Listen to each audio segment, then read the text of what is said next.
Now, Yeah. some of what you're sharing now is very congruent with what another whistleblower named Corey Goode has been sharing recently, as reported by a colleague of mine, Michael Sala. Have you been keeping current with that, the sphere being alliance? I have not seen anything to do with Corey Goode. I heard 5 minutes of what he has shared, and that's all I know. Okay.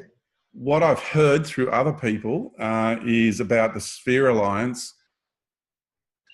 I've talked about a big planetoid that's on the other side of the sun. Yeah. And a series of smaller planetoids. Yeah. I've been talking about that for years. And that's the anomaly that astronomers can't work out, because this thing is on the other side of the sun and orbits exactly opposite to what we do. I see. Yeah. And that is kind of like their local way station. Now, this thing can go interdimensional. It phases in and out of reality.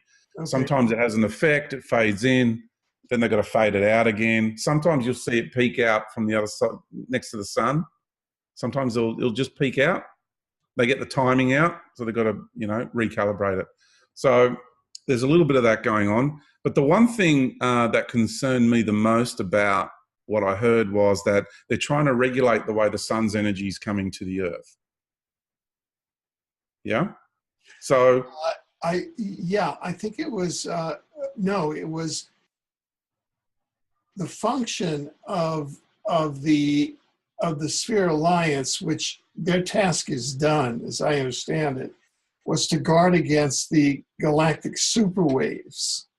That is, outbursts of energy from the galactic center that then travel throughout the galaxy that can be destructive to solar systems and planets like ourselves.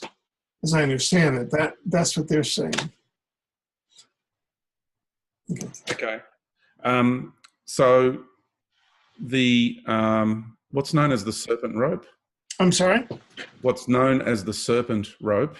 Okay. In South American Indian law, LORE law, it's known as the serpent rope. It is the connection that goes from the core of your incarnation to the core of the Earth, to the core of the sun, to the core of the galaxy. I see. Yeah. It's also known as the umbilical cord. Mm. Remember I told you about this pathway? Yeah. Yeah. And when an energy comes right through your crown chakra? No, I'm for me, chakras are part of the deception. Oh, I see. Okay. Yeah, they're a technological overlay. I and many others now help people transcend the chakra system. Okay. Yeah, you'd be surprised how so peaceful. Then what would be the connection from the self? Oh, it's in here. There's fractal. It's fractal.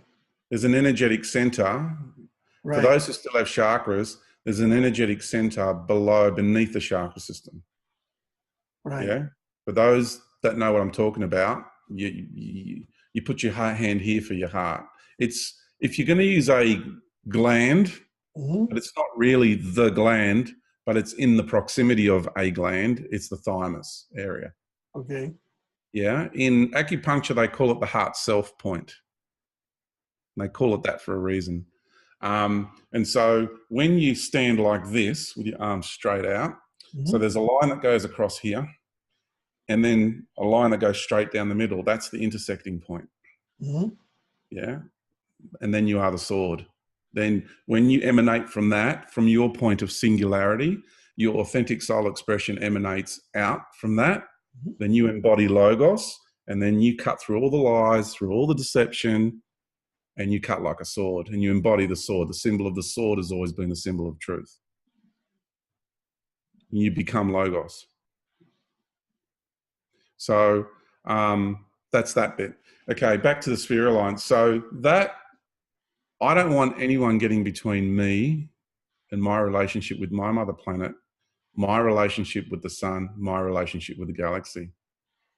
As far as I'm concerned, those bursts of waves were the waves that were going to create great change here. And if anyone wants to get between us and that, then I have grave questions about that. I see. That's a very good point. So I'm Well, in a very deep relationship with Mother Earth and the sun.